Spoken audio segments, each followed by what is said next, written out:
이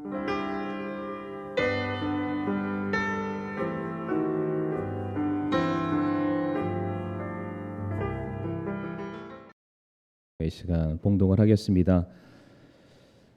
사도행전 7장 58절에서 60절까지 말씀 한 절씩 교독을 하겠습니다. 사도행전 7장 58절에서 60절 말씀, 제가 먼저 58절 말씀 읽겠습니다. 도시 밖으로 그를 내던지며 돌로 치니라. 또 증인들이 자기들의 옷을 사울이라 하는 젊은이의 발 앞에 두니라.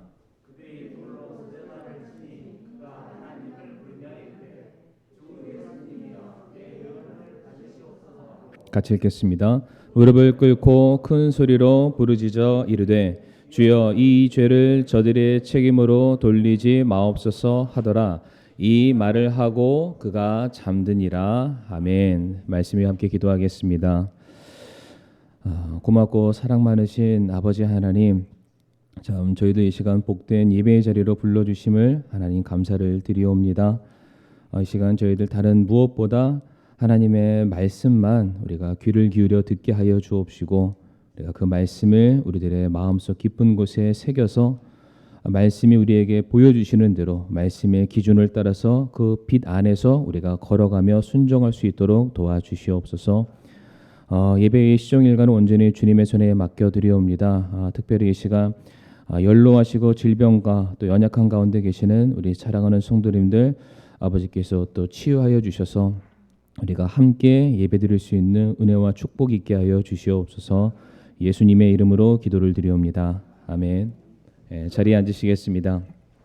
오늘은 사도행전 7장 58절부터 60절까지의 말씀을 통해서 바울 스데반의 옷을 입다라는 제목으로 함께 말씀을 나누고자 합니다.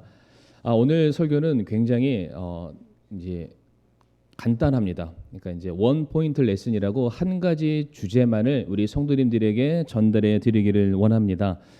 그렇기 때문에 더 주의를 기울여서 말씀을 들어주시기를 부탁드리겠습니다.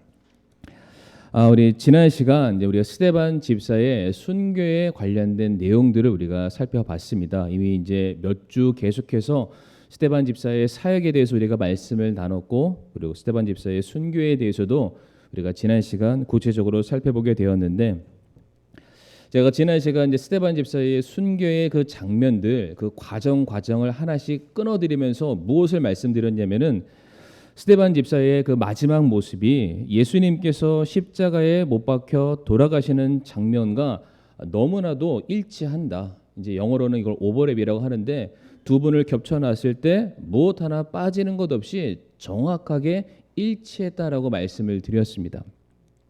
다시 한번 말씀드리게 되면은 예수님께서도 체포를 당하시고 종교 재판에서 사람들에게 신문과 고문을 받으셨습니다. 마찬가지로 스데반 집사 역시 종교 재판에 체포당하여서 사람들에게 신문을 받게 되었습니다. 예수님께서 종교 재판에 체포가 당한 이유 중에 하나가 바로 성전에 관한 사건으로 인해 누명을 씌우시고 재판을 받게 되었는데, 스데반 집사 역시 성전에 관한 사건으로 인하여서 누명이 씌워졌고 그 자리에 체포를 당하게 되었습니다. 예수님께서는 자기를 신문하는 사람들을 향해서 너희가 내가 하나님의 보좌 우편에 앉아 있는 것을 보게 되리라 라고 선포를 하셨고요. 스데반 집사 역시 바로 예수님께서 하나님 보좌 우편에 서신 것을 내가 보았다라고 고백을 했습니다. 결국 종교 지도자들의 분노를 얻게 되었던 예수님께서는 바로 그 자리에서 십자가형을 언도받고 죽임을 당하시게 되었고, 스데반 집사 역시 종교 지도자들의 분노를 얻어서 즉결 심판이죠, 돌에 맞아 죽임을 당하게 되었습니다.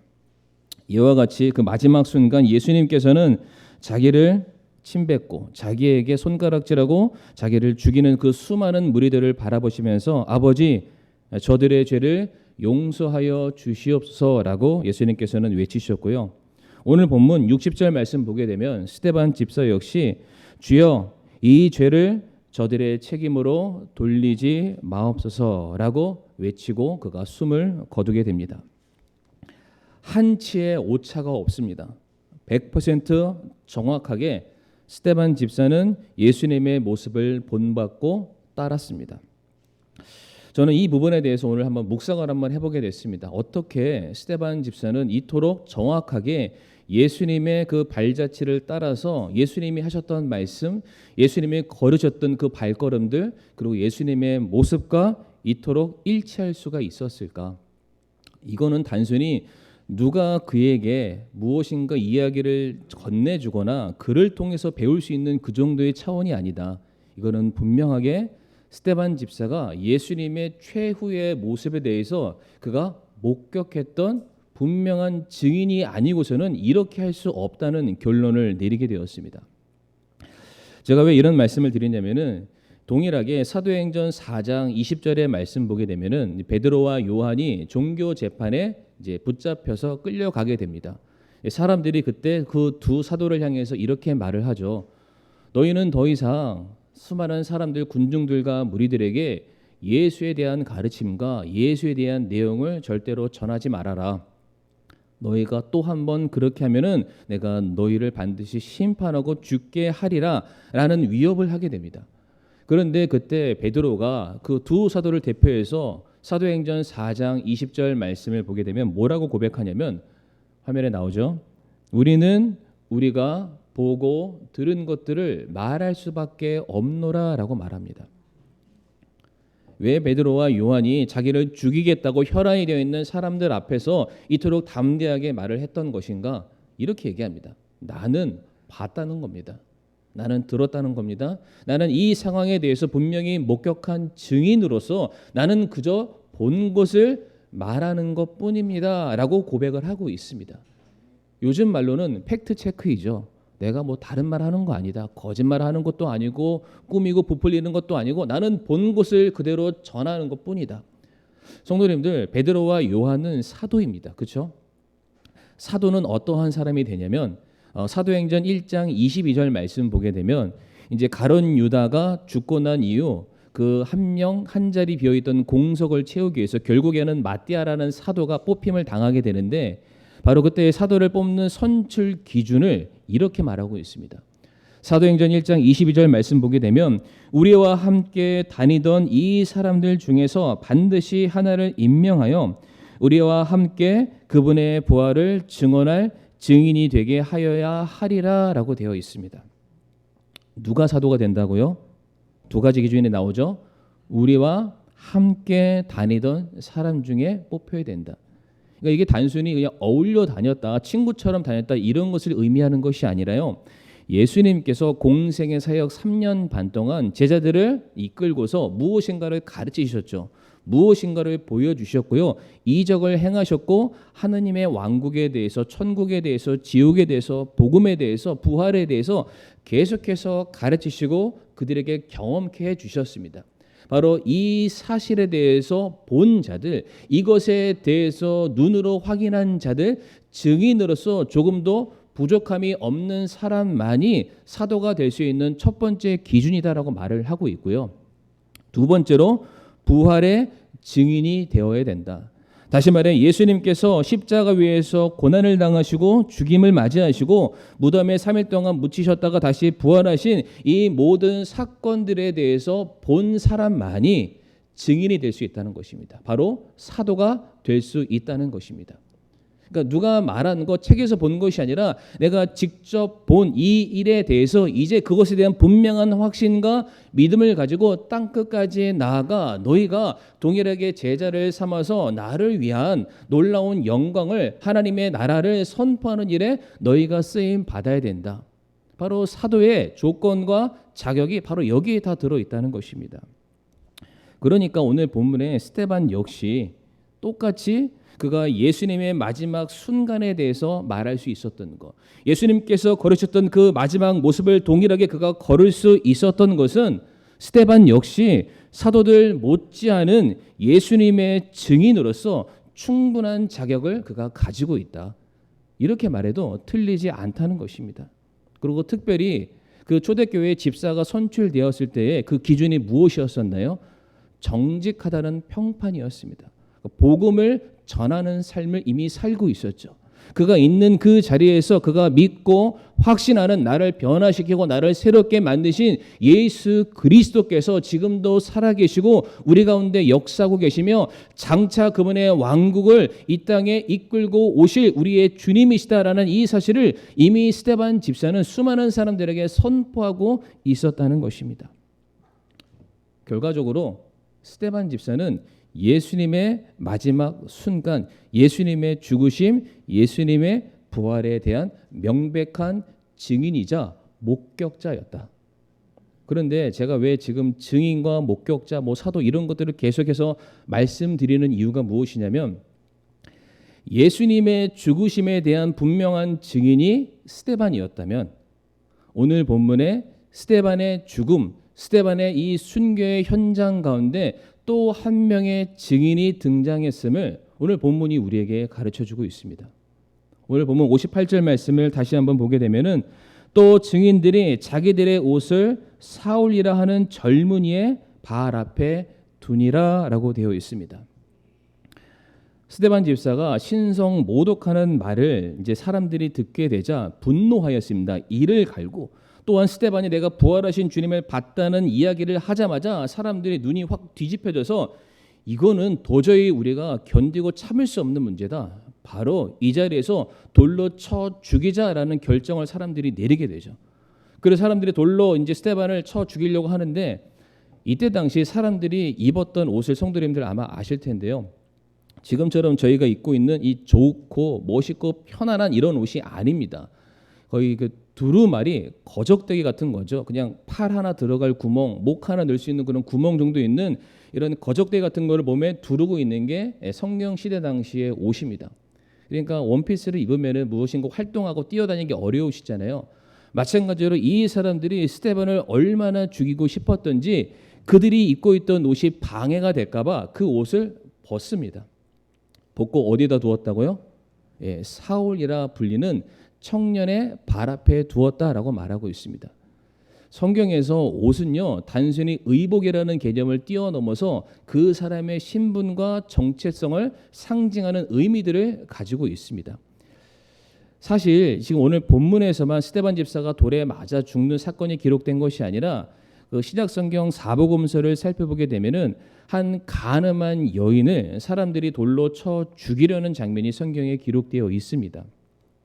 그때에도 사람들이 율법이라는 기준에 근거해서 이 여인이 너무나도 거룩하지 못한 경고망동한 행동을 했기 때문에 이거는 묻고 따질 필요가 없다. 우리가 바로 이 여인을 돌로 쳐 죽이자라는 그 장면이 있죠. 근데 결과적으로 예수님께서 무리들을 바라보시면서 너희 중에 죄 없는 자가 돌로 치라 했을 때 사람들이 다 물러났잖아요. 그런데 이미 사람들은 혈안이 되어 있는 상황입니다. 돌을 들고 있는 상황이었고요. 이제 1초만 지나도 이 여인은 돌에 맞아 죽게 되는 상황이었습니다. 같은 사건이 성경에 기록되어 있는데 그 간음한 여인의 사건에서는 사람들이 옷을 벗었다라는 표현이 기록되어 있지 않고요. 또한 그들이 옷을 벗은 것을 누구의 발 앞에 두었다라는 말씀도 기록되어 있지 않습니다. 그런데 오늘 본문에서는 그들이 유독 자기들의 옷을 벗었다, 자기들의 모든 것을 누군가에게 책임 맡겼고 전가시켰다. 그런데 그 사람이 이름이 있습니다. 누구라고요? 사울이라 불리는 한 청년. 사울의 이름이 나중에 무엇으로 바뀌는지 성도님들 잘 아시죠? 사울이 곧 바울이 됩니다. 오늘 본문이 우리에게 말하고 싶은 중요한 메시지가 무엇이냐면 예수님의 죽으심의 목격자, 예수님의 희생에 대한 분명한 증인이 스데반 집사였다면 오늘 본문에 스데반 집사가 복음을 위해서 예수님을 위해서 하나님의 왕국을 위해서 끝끝내 신앙의 경주를 다 가고 그가 그의 생명을 마감하는 순간에 바로 이 모든 현장을 바라보고 있는 증인과 목격자가 있음을 성경이 우리에게 가르쳐주고 있는 것입니다. 그가 누구라고요? 바로 사울, 우리가 알고 있는 바울이라는 사실입니다. 저는 이 본문 말씀을 묵상하면서 뭐가 떠올랐냐면 올림픽 경기가 생각이 났습니다. 이제 올림픽에 보면은 이제 100미가 달리기잖아요, 달리기. 이제 뭐 400m 계주, 1600m 계주, 계주하면은 이제 출발 선수에 땅 하고 이제 막 달려갑니다. 근데 혼자서 400m를 뛰고 혼자서 1600m를 뛰는 게 아니죠. 막 뛰어갔다가 이제 나머지 코스를 내 앞에 있는 사람이 나를 대신해서 뛰어줘야 될 때 그 사람한테 뭘 건네주나요? 바톤을 딱 건네주게 됩니다. 사진은 없지만은 우리 얼마 전에 동계올림픽이 있었잖아요. 쇼트트랙. 막 선수가 열심히 2바퀴 3바퀴 딱 돌고 난 다음에 그 조그마한 원 안에서 다음 순서를 기다리기 위해서 같이 뺑글뺑글 딱 돌다가 자기 순서가 오면은 엉덩이를 뒤로 쫙 내밉니다. 그러면은 뒤에 오고 있는 선수가 어떻게 하냐면은 자기 있는 힘껏 손으로 앞에 있는 선수를 쫙 하고 밀어주는 바톤 터치. 오늘 본문의 상황이 무엇을 말해주고 있냐면은 믿음의 바톤 터치, 복음을 위한 바톤 터치가 일어나고 있는 바로 그 장면을 오늘 성경이 우리에게 가르쳐주고 있는 것입니다. 성도님들, 우리가 너무 잘 알고 있지만 이 사울이라 불림을 받았던 청년 바울의 삶은 어떻습니까? 잘 아시죠? 복음을 위해서, 예수님을 위해서, 그리고 하나님의 나라와 그분의 왕국을 위해서 자기의 목숨을, 자기의 생애를 온전히 주님께 다 내어 바쳤던 사람이 바로 사울 곧 바울입니다. 그런데 제가 이 바울의 삶을 성경을 쭉 한번 살펴봤는데 너무나도 놀라웠던 것이 무엇이었냐면은 바울의 삶 속에서 정확하게 스데반 집사의 삶이 그대로 다 담겨져 있다는 것을 보고 깜짝 놀랐습니다. 성도님들 안 깜짝 놀라시나요? 저만 깜짝 놀란 것으로 결론을 맺겠습니다. 설명을 드리도록 하겠습니다. 스데반도 예수님 때문에, 복음 때문에 이제 체포당해서 종교 재판에 회부가 됐잖아요. 그런데 사도 바울도 역시 그의 생애 속에서 계속해서 붙잡힘을 당하고 신문을 받고 재판석 앞에서 고난을 받고 계속해서 그런 일들이 반복이 됩니다. 그런데 사도행전 21장 28절 말씀 보게 되면은 외치되 이스라엘 사람들아 도우라, 이 사람은 모든 곳에서 백성과 율법과 이곳을 대적하여 모든 사람을 가르치는 그 자인데, 바울을 얘기하고 있습니다. 또한 그가 그리스 사람들도 성전 안으로 데리고 들어가 이 거룩한 곳을 더럽혔다 하니라고 되어 있습니다. 바울이 율법과 성전에 대해서 적대시하며 사람들에게 무엇인가를 가르치고 있었고, 정말로 유대인들만 들어올 수 있는 이 거룩한 하나님의 성전이라는 이 자리에 이방인들을 데려와서 이 바울이라는 사람이 하나님의 성전을 욕보였다, 더럽혔다, 경건치 못하게 만들었다. 그 이유로 바울이 체포를 당하게 됩니다. 제가 처음에 뭘 말씀드렸네요? 예수님과 스데반의 집사의 모습이 똑같다라고 말씀드렸는데, 예수님도 체포당하셨고 스데반도 체포를 당하셨는데 그 이유가 성전에 관련된 내용이었습니다. 그런데 여기서도 동일하게 바울 역시 성전에 관련된 문제 때문에 그가 체포를 당해서 사람들 앞에 서게 됩니다. 그런데 그때 사람들이 뭐라고 얘기했을 때 바울이 드디어 자기의 믿음의 고백을 통해서 그가 자기의 신앙 고백을 사람들에게 전파하게 되는데, 이어지는 사도행전 22장 6절과 8절 말씀 뭐라고 되어 있냐면, 내가 길을 가다가 다마스쿠스에 가까이 갔을 때에 정오쯤 되어 갑자기 하늘로부터 큰 빛이 나와 나를 둘러 비침으로, 7절 넘어서서 8절에 내가 대답하되 주여 누구시니까 하니 그분께서 내게 이르시되 나는 내가 핍박하는 나사렛 예수더라라고 말씀하고 있습니다. 성도님들, 지금 바울을 신문하고 재판하는 사람들, 그 사람들이 결국 누구를 신문했고 누구를 재판했고 누구를 죽였습니까? 예수님을 죽인 자들입니다. 그러니까 그들에게 있어서 예수님은 죄인이었고요, 그들에게 있어서 예수님은 저주받은 자였고요, 그들에게 있어서 예수님은 이미 십자가 위에서 고난을 받고 죽어서 그냥 묻힌 자에 지나지 않는다는 것입니다. 그런데 바울이 그들에게 하는 말이 무엇이냐면은, 내가 왜 너희들이 나에게 가르쳐주신 그 일반적인 교리와 다른 것을 내가 세상 사람들에게 말하는지 그 이유를 아느냐? 그것은 다른 것이 아니라 내가 다메섹이라는 곳을 지나게 되었을 때에 거기에서 영광 중에 나타나신 주님을 내가 봤기 때문이다라고 고백합니다. 예수님도 자기를 신문하는 사람들에게 내가 아버지 보좌 우편에 앉아 있는 것을 볼 거다라고 말씀하셨고요. 스데반 집사 역시 돌에 맞아 죽는 상황 속에서 하나님 보좌 우편에 서 계신 예수님을 내가 봤다라고 고백을 하고 있고요. 지금 여기에 있는 바울 역시 동일하게 무엇을 고백합니까? 내가 살아계신 주님을 봤다는 겁니다. 이 세상 사람들이 그들이 가지고 있는 기준으로 예수님은 메시아가 아니고 예수님은 구주가 아니고 예수님은 그리스도가 아니기 때문에 우리가 그를 죽였다라고 결론 내렸지만 아니다.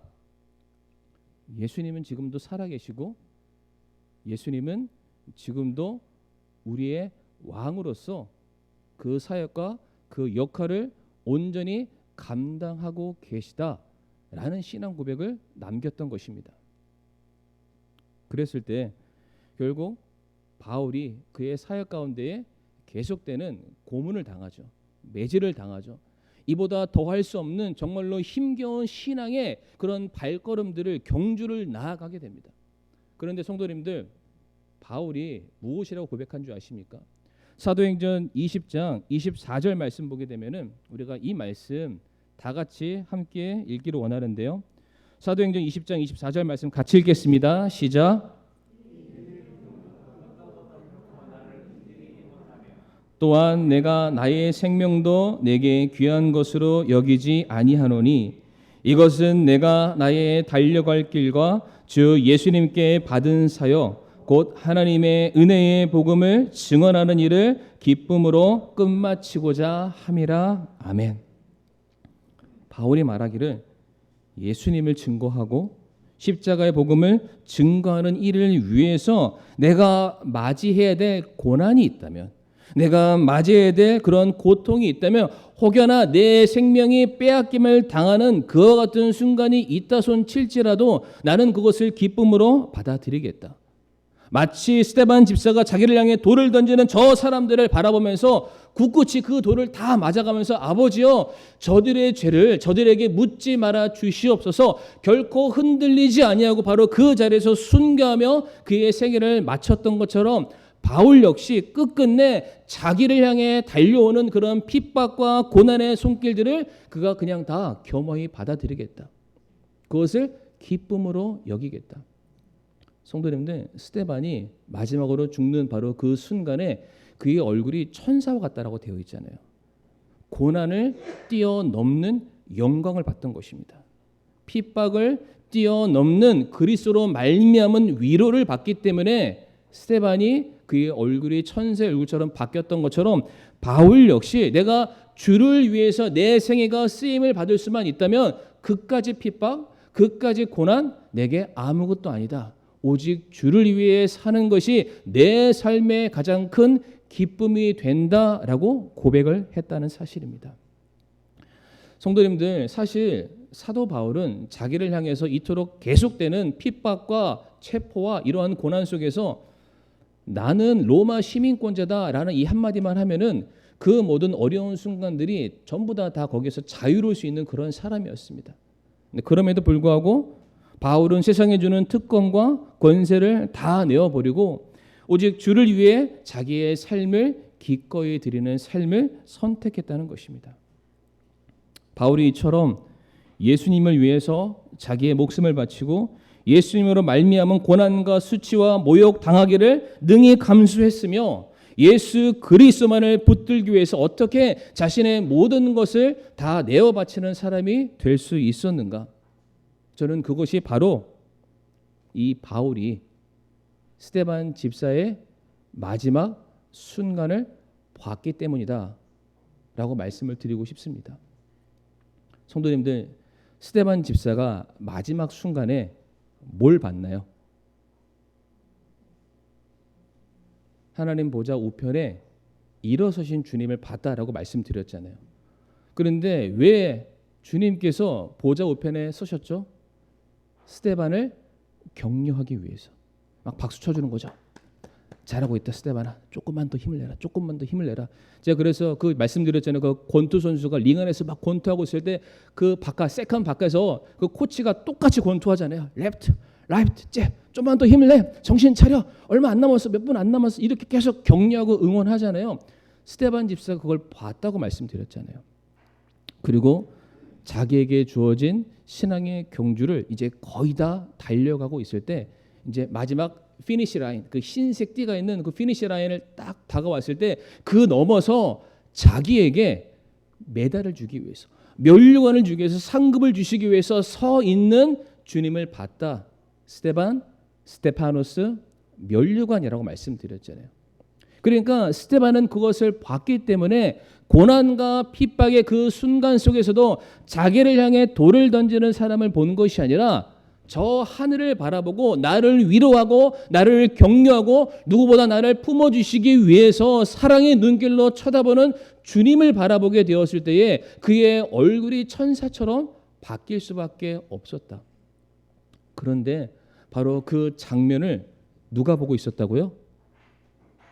사울이라 불림을 받은 이 청년이 스데반의 얼굴을 본 겁니다. 성도님들, 지금 바울은 스데반을 통해서 뭘 봤을까요? 동일하게 서 계신 주님을 보게 된 것입니다.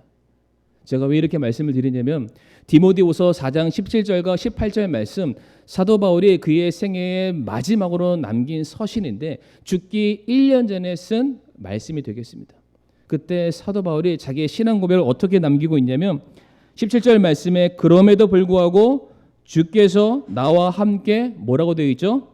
서서 나를 강건하게 하셨으니.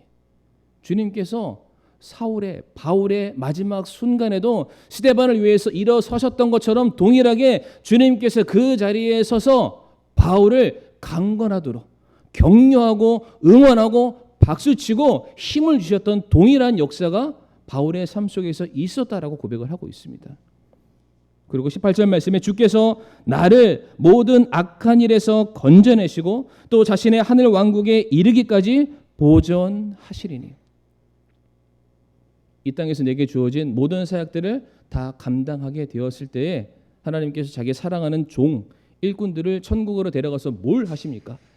잘하였다, 나의 충성된 나의 종아, 내 모든 영광이 바로 너희 것이다. 함께 나누는 그 놀라운 모든 것들을 우리가 계수받는, 모든 것들을 보상받는, 우리들의 모든 슬픔과 눈물들을 닦아주시고 칭찬하시고 격려해 주시는 그런 놀라운 사건이 바로 하늘의 왕국에서 일어나지 않겠습니까?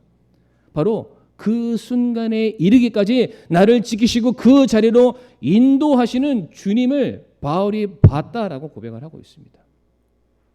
성도님들, 정확하게 누구의 모습과 똑같습니까? 스데반 집사의 마지막 순간과 동일하게 지금 기록되고 있음을 성경이 우리에게 가르쳐주고 있습니다. 다시 말해 스데반 집사의 삶과 바울의 생애는 정확하게 일치하고 있습니다. 스데반 집사도 예수님의 모습을 담기 위해서 힘썼고요. 바울도 동일하게 예수 그리스도의 자국을 자기의 몸에 지녔다라고 고백하는 그러한 삶을 살게 되었습니다. 성도님, 오늘 설교 제목이 뭔지 아시죠? 바울, 스데반의 옷을 입다. 그러니까 단순히 스데반이 죽고 난 이후 버려진 옷을 입었다라는 그것을 말씀드리는 것이 아니라 바울이 스데반 집사가 걸어왔던 그 생애를, 그의 사역을 고스란히 이어받아서 그의 모습대로 동일하게 살아갔음을 말해주고 있습니다. 우리가 다 같이 요한복음 12장 24절 말씀을 우리가 함께 읽기를 원하는데, 이 말씀이 오늘 설교의 이제 키 벌스죠. 가장 중요한 핵심 구절이 되겠습니다. 요한복음 12장 24절 말씀 같이 한번 읽어볼까요? 시작. 진실로 진실로 내가 너희에게 이르노니 한 알의 밀이 땅에 떨어져 죽지 아니하면 홀로 남거니와 죽으면 많은 열매를 맺느니라. 아멘. 예수님께서 죽으시고 묻히시는 사건을 통해서 누가 나타나게 되었습니까? 스데반 집사가 열매를 맺게 되었던 것처럼, 그리고 스데반 집사의 순교와 헌신이 또한 무엇을 낳게 되었습니까? 바울이라는, 사울이라고 불림을 받는 청년을 낳게 되었다. 다시 말씀드려서 주님을 닮았던 이 스데반의 모습이, 복음을 위해 헌신했던 스데반의 삶이 누구에게 전가되었냐면은 바로 바울에게 전가되었습니다. 다시 얘기해, 스데반이 있었기 때문에 누가 존재하냐? 바로 바울이 존재하는 것이다. 성도님들, 성경의 원리를 보게 되면은 하나님께서 필요한 때에 아무나 자기의 사람을 불러 쓰시는 것이 아니라 이미 하나님을 위해서, 복음을 위해서 헌신된 사람이 있고요. 그 사람이 주를 위해서 신앙의 경주를 열심히 달려가다가 그의 생애가 끝나게 되었을 때 그가 묻히는 바로 그 자리에서 새로운 싹이 일어나게 됩니다. 계속해서 주님의 역사는 꺼지지 아니하고 오늘날 이 시간, 이 시대까지 계속해서 이루러 역사한다. 누구를 통해서요? 스데반처럼 자기의 삶을 미랄로 드릴 수 있는 바로 한 사람을 통해서요. 오늘 말씀을 이제 마무리하길 원하는데, 제가 오늘 말씀을 이제 묵상하면서 정말로 많은 것들을 생각을 하게 됐습니다. 오늘 말씀을 보면서 이거는 내가 성도님들에게 드리는 말씀이 아니라 내 자신을 향해서 전하는 그런 메시지다라는 생각들을 정말 많이 하게 됐습니다.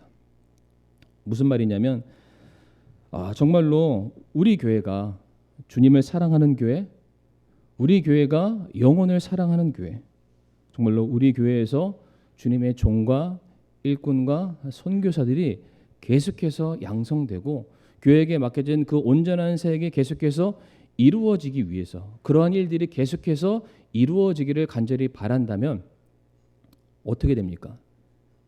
제가 먼저 주님을 더 많이 사랑해야 되고요, 말씀에 순종해야 되고, 예배에 목숨 걸어야 되고, 영혼 사랑하기를 정말로 그 무엇보다 간절한 마음으로 그들을 품을 수 있는 그런 마음이 먼저 있어야, 제가 제 삶을 먼저 드리고 헌신하고 심겨지는 그 삶이 있어야만 바로 그와 같은 열매들이 맺어질 수 있다. 그와 같은 원리를 깨닫게 되면서 정말로 다른 것이 중요한 것이 아니다.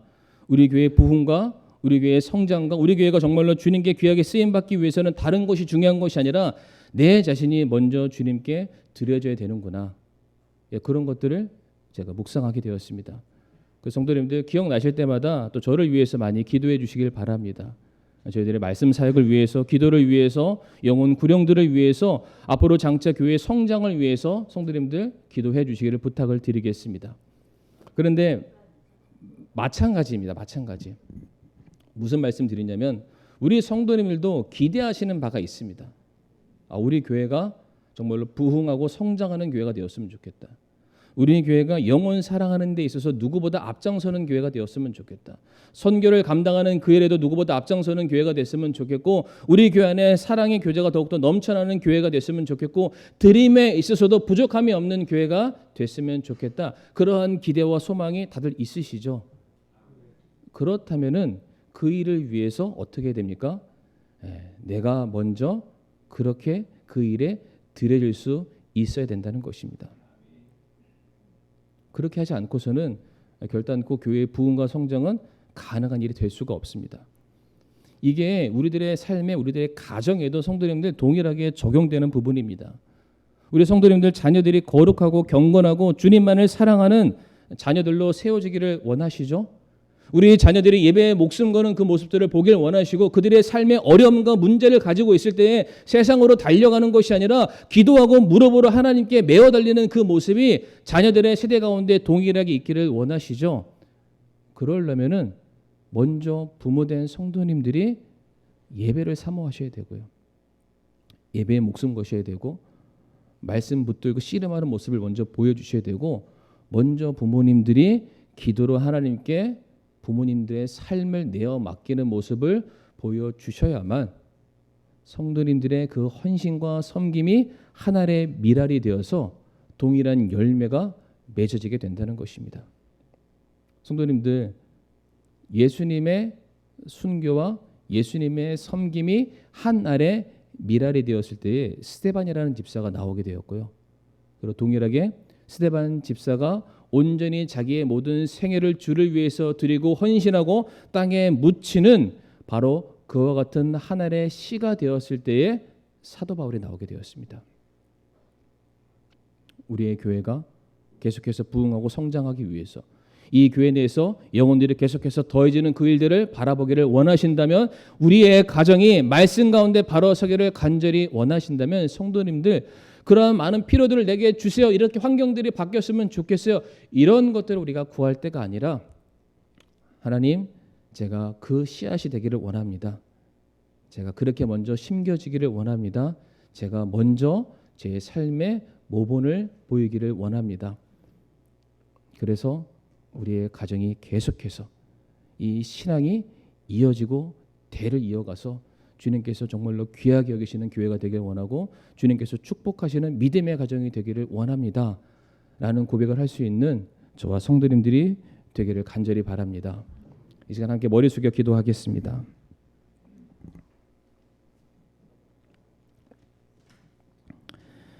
이 시간 우리가 기도할 때에 하나님 아버지, 제가 스테반 집사처럼 저의 삶을 하나님께 드리기를 원합니다. 제 삶이, 저의 모든 것이 하나님의 씨앗이 되어서 바울과 같이 믿음의 세대가 계속해서 끊어지지 아니하고 이어질 수 있는 축복을 저희들에게 허락해 주시길 아버지 도와주시옵소서라고 이 시간 머리 숙여 잠시 기도하도록 하겠습니다.